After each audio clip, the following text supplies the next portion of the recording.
all of my assignments. I love to use King of the Pit TV signing in live and large. This isn't a sponsor for Grammarly, although if they wanted to pay me a ton of money to do so, I happily will sell out. This one's entitled Misery Business. We all know this one. I'm going to have tons of comments to go through in regards to this song in particular. I want to start by saying, right, I want to give a shout out to all the scene kids and the emos from back in the day, because let me find this tune, yeah? Do you know that bird who did Driver's License, right? Olivia Rodrigo, yeah? She's got a song which had just been blasting on the radio for a minute entitled... I don't know, is it Good For You? Let's see. I'm going to get copyright stricken if I play this too loud. One moment. Yeah, it's entitled Good For You, spelt Good For You, because it's punk rock in it, mate. It's not even capitalised. Dude, I don't know who wrote that song, but they've just ripped this song off properly. They have properly ripped this song and tried to repackage it to a new generation. So I'd recommend you check that out if you want to have a laugh. It's entitled Good For You by Olivia Rodrigo, alright? So that's what I'm going to say at the start of this, because that's something I just picked up now. I am familiar with this one, and when I say familiar, I'm familiar with it purely because it's like basically the only Paramore song I know prior to listening to these records. And that's about it, really. It's a good tune, it's a belter. I don't know when I first heard this one, but I'm going to be looking forward to sort of paying attention to what made this song as big and as successful as it was. Let's have a quick browse of the comments. Alright, Samantha has got a little bit of a bleak story, but says that was me and my best friend's favourite song to sing at the top of their lungs. So rest in peace to Omar. Perfect song, never gets old, Maria said. There you go, a good song doesn't get old. Doesn't get old. An evergreen song. Always good no matter when you listen to it. Jay Bear said, my family would never let me listen to this, nor let me dress the way I do. Wow. That must have been kind of strict, you know. Man, Josephine making me feel old here. Still see 80-year-old me screaming this in the mirror. I'm 20 now. Fuck you know. Takes me back to the mid-2000s. There you go. That's the magic, that, innit? So yeah, shout out to the old scene kids. You know who you are. This one's Misery Business. Let's go.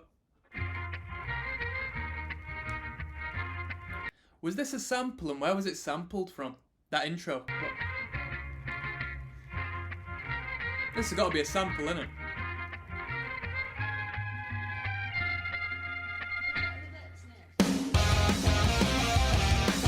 You know what? I never picked up on that. Little bit of studio magic there, yeah?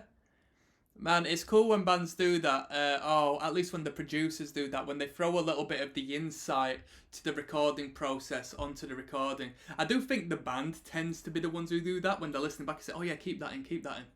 You know what I mean? Because a professional producer might be hit or miss as to whether they keep these little tidbits in, but they're artifacts in a way, right? This is part of the recording process you're listening into.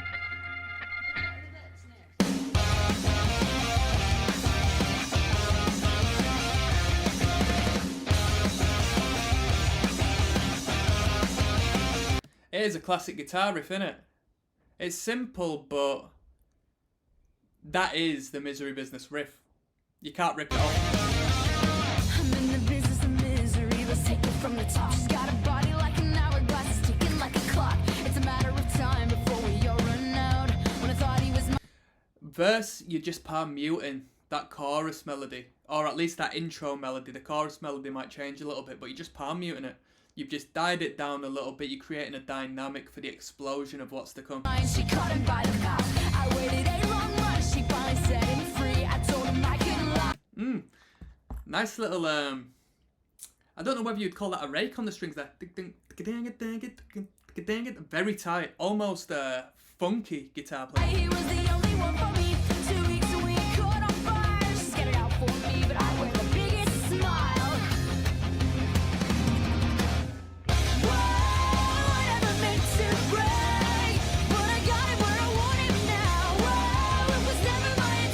You got them, what you would call octave chords playing ever so lightly, but they're on there. So you've got the power chords.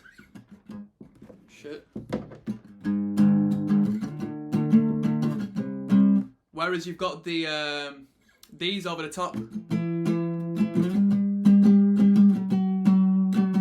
But they've been pulled all the way back into the mix, adding a little bit of texture to it, but I never picked up on them before.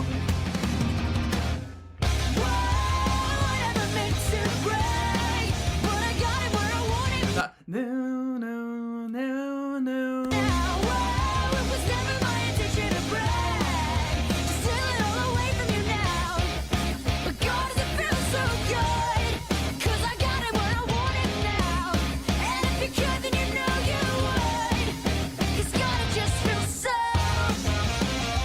I think one of the selling points definitely is the vocal line in collaboration with them stabs there. Dun, dun, dun, dun, really hits you. And the vocal line atop is just pristine, really powerful. Great sing-along value, really fantastic. Just feels so good. And of course then you blend it into another hook, hook after hook after hook. We've got the main guitar line, which is a punk rock distorted variation of what we had right at the start with that potentially sampled bit. Second chances, they don't ever matter. People never change. What's a whore? You're nothing more. I'm sorry, that'll never change. And about A little bit bitchy there, so I think a lot of the girls back in the day would have felt that line. forgiveness, we're both supposed to have exchange. Sorry, honey, but I passed it up. Now look this way. Well, there's a million other girls that do it just like you, looking as innocent as possible to get to who they wanted. So we've mirrored the verse of before in the exact same place, midway. We've got a although I'm going to revise it because this sounds like there's a little more concentrated distortion on this, a little overdrive. Listen. Girls that do it just like you, looking we ain't caught on fire. Just get it. Nah, it's the exact same. We've just mirrored the sections there. Looking as innocent as possible to get to who they wanted. I refuse. What they like, it's easy if you do it right. Well, I refuse. Sounded a bit like Zach De La Rocha there, to be fair with you, don't you think? Get to who they wanted. What they like, it's easy if you do it right. Well, I refuse. Whoa, I never meant to break. And we kick off with that whoa, which is like another sing-along, timeless evergreen classic, Living on a Prayer, Bon Jovi. Whoa, we're halfway there. You see that? There's a pattern emerging here. Oh, if you're in a band, start a chorus off with a big heifer of a whoa, man. I got it where I want it now. Whoa, it was never my intention to brag. Just steal it all away from you now. But God, does it feel so good? 'Cause I got it where I want it right now. And if you could, then you know you would. 'Cause God, it just feels so. We're going from this punk rock madness, this attitude, this rebellious streak into the yang to the yin, which is the angelic, pure instrumental. Listen to this. It just feels so good. Quite sexually charged, would you say? I watched his wildest dreams come true. Here we go. This drummer's got a good way of rolling this snare. There's been a couple of really good snare rolls on this record, really extended. We're about to kick into one now. Just brilliant at building tension with these snare rolls. I watched his wildest dreams come true, and not one of them involving you. Just watch my wildest dreams come true, not one of them involving.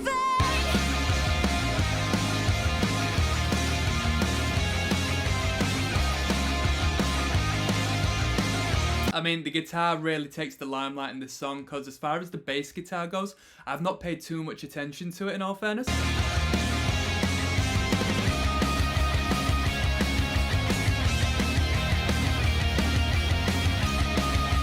And here we go, the crowd participation, real sing-along coming up.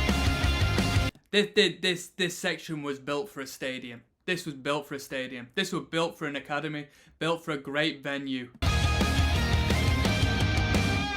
Whoa, I never meant to break, but I got it where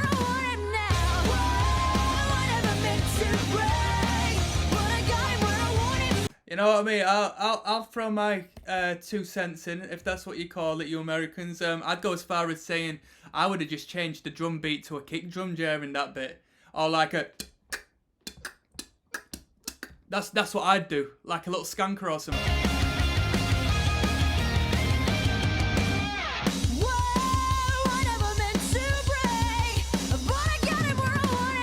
Come on.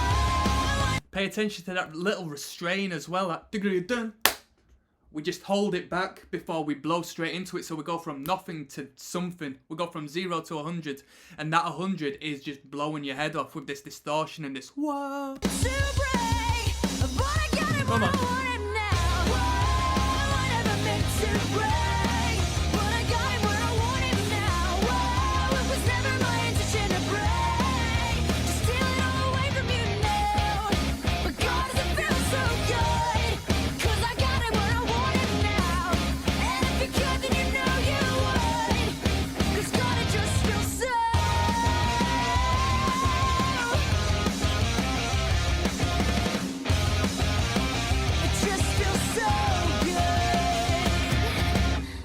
How was that? We even heard on that very last few stabs there. Did you hear the clarity of the clean strings ringing? So I don't know if that's a real mic up of the electric guitar, or if that's an acoustic guitar they brought in. Listen.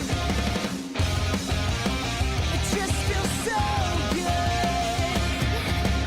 good. Dun. You can hear the organic strum of natural sounding, unplugged, if not mic'd straight up to the guitar strings there. That was cool.